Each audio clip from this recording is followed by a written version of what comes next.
Friends, ఒక వ్యక్తి విమానాన్ని హైజాక్ చేసిన మిస్టరీ గురించి చూద్దాం. అతను $2 లక్షల తీసుకున్నాడు. తర్వాత 10,000 అడుగుల ఎత్తులో నుంచి పారాషూట్తో దూకాడు. అప్పుడు అతను చనిపోయాడా బతికాడా అనేది ఈరోజు వీడియోలో చూద్దాం. ఈ కేసు 50 సంవత్సరాల తర్వాత కూడా మిస్టీరియస్గానే ఉంది. ఎందుకంటే ఈ ప్రశ్నకు సమాధానమే లేదు. ఇది ఒక కాపర్ అనే ఒక వ్యక్తి మిస్టీరియస్ అంతే. అది ఎగ్జాక్ట్లీ 1971 నవంబర్ 24 అమెరికాలో థ్యాంక్స్ గివింగ్ హాలిడే ముందు రోజు ఒక వ్యక్తి పోర్టర్నాల్డ్ ఎయిర్పోర్ట్కి వచ్చాడు. అతను black suit, white shirt, black tie ధరించాడు. తన పేరు డాన్ కాపర్ అనే టికెట్ కొనుగోలు చేశాడు. అతను నార్త్ వెస్ట్ ఓరియంటెడ్ ఫ్లైట్ 305లో ఎక్కాడు. విమానం సియాటల్ వైపు బయలుదేరింది. అప్పటి వరకు అతను సాధారణ ప్రయాణికుడిలానే కనిపించాడు. తర్వాత విమానం గాల్లోకి ఎగిరిన కొద్దిసేపటికే అతను ఒక ఫ్లైట్ అటెండెంట్కి నోట్ ఇచ్చాడు. మొదట ఆమె ప్రాంక్ అనుకుంది, కానీ కాపర్ నెమ్మదిగా అన్నాడు, "ఆ నోట్ చదవండి" అని అన్నాడు. ఆమె చదివింది. ఆ నోట్లో ఇలా ఉంది, "నా బ్రీఫ్ కేస్లో బాంబ్ ఉంది." ఆమె భయంతో వణికిపోయింది. తర్వాత అతను బ్రీఫ్ కేస్ ఓపెన్ చేసి చూపించాడు. లోపల వైర్స్, సిలిండర్స్, బాంబుకు కావాల్సినవన్నీ కనిపించాయి. అప్పుడు ఆ విమానంలో ఉన్న వాళ్ళంతా భయపడ్డారు. తరువాత కాపర్ తన డిమాండ్స్ ని చెప్పాడు. వెంటనే $2 లక్షల క్యాష్, అలాగే 4 పారాషూట్స్, ఫ్యూయల్ ట్రక్, సియాటల్ చేరినాక ఇవన్నీ ఇవ్వాలని చెప్పాడు అతను. FBI వెంటనే అలర్ట్ అయింది.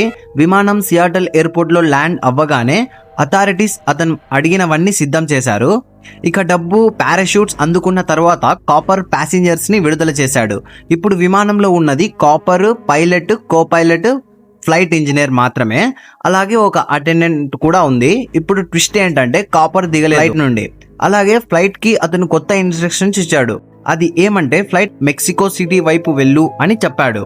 తరువాతి రాత్రి భారీ వర్షం, బలమైన గాలి, విమానం ఏమో 10,000 అడుగుల ఎత్తులో ప్రయాణిస్తుంది.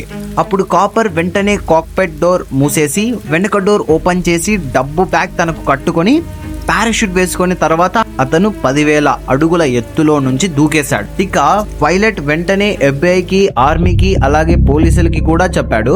తరువాత అందరూ సర్చింగ్ ప్రారంభించారు. వేలాది మంది అధికారులు అడవుల్లో, కొండల్లో, నదుల్లో వెతికారు. కానీ కాపర్ కనిపించలేదు.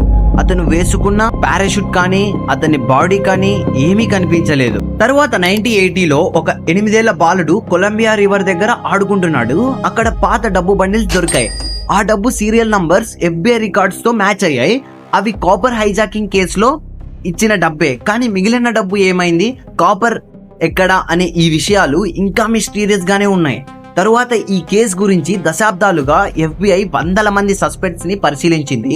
ఎగ్జాంపుల్, ఎక్స్ మిలిటరీ పర్సన్స్ అని, అలాగే స్కై డ్రైవర్స్ అని, ఇంకా అక్కడి క్రిమినల్స్ అని అందరినీ ఇన్వెస్టిగేట్ చేశారు. కానీ ఎవ్వరి మీద పూర్తి ఆధారాలు దొరకలేదు. థియరీ ప్రకారం చూసినట్టయితే కాపర్ జంప్ సమయంలో చనిపోయాడేమో. కానీ చనిపోయినట్టయితే బాడీ దొరుకుతుంది కదా, బాడీ కూడా దొరకలేదు. అలాగే అతను ఒక ట్రైన్డ్ పారాట్రోపర్ ఏమో, ముందుగానే ప్లాన్ చేసి ఎస్కేప్ అయ్యాడేమో.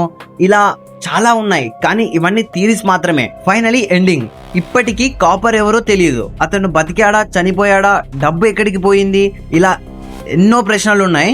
ఇది అమెరికా చరిత్రలోనే అత్యంత ఫేమస్ అన్సాల్వ్డ్ క్రైమ్ మిస్టరీస్ లో ఒకటి. ఇంతకు మీ అభిప్రాయం ఏమిటి?